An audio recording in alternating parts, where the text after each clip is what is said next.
Shalom adik-adik dan para orang tua. Bina Iman anak kali ini bersama dengan Kak Wandi, kita akan membahas tentang kematian dan kebangkitan Tuhan Yesus Kristus. Nah adik-adik, mungkin adik-adik beberapa hari atau minggu yang lalu merayakan Paskah. Nah siapa yang senang? Pastinya semua senang ya merayakan Paskah. Nah kali ini kita akan membahas tentang kematian dan kebangkitan Tuhan Yesus Kristus. Yang pertama kita bahas yaitu kematian Yesus Kristus. Nah, kematian Yesus Kristus ini bukan hanya sekedar peristiwa, adik-adik. Tetapi kematian Tuhan Yesus ini memiliki tujuan yang sangat-sangat penting dalam kehidupan kita, adik-adik. Nah, adik-adik Kak Wandi mau jelaskan bahwa semua manusia adalah orang berdosa, termasuk Kak Wandi, termasuk adik-adik di rumah. Semua manusia telah berdosa.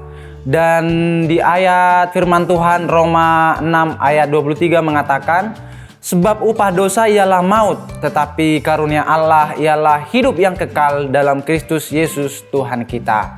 Nah adik-adik, karena manusia sudah berdosa, maka manusia itu akan mendapat hukuman karena dosa-dosa itu.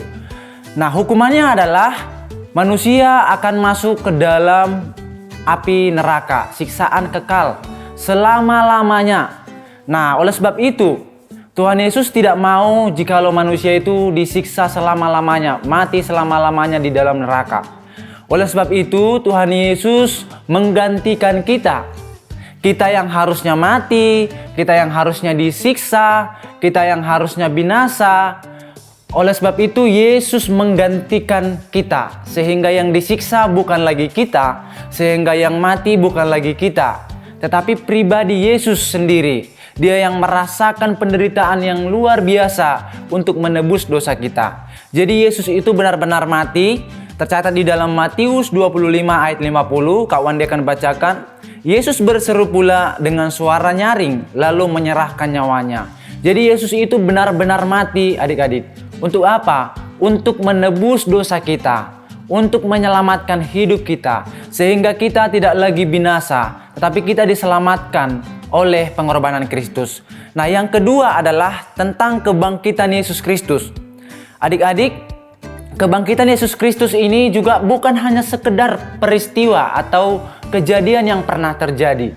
Tetapi kebangkitan Yesus ini memiliki tujuan yang sangat-sangat penting dalam kehidupan kita orang-orang yang percaya. Kenapa kira-kira kebangkitan Yesus ini menjadi penting bagi kita? Nah adik-adik, kalau Yesus tidak bangkit dari kematian, maka sia-sialah iman kita.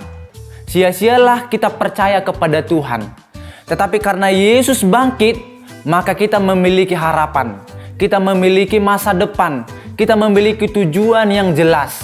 Karena Yesus bangkit, maka kelak suatu saat nanti kita pun akan bangkit dari antara kematian. Sama seperti Kristus bangkit dari antara orang mati.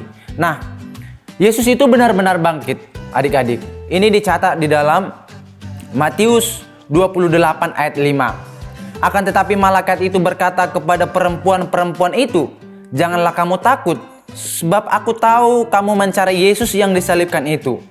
Ia tidak ada di sini, sebab ia telah bangkit sama seperti yang dikatakannya.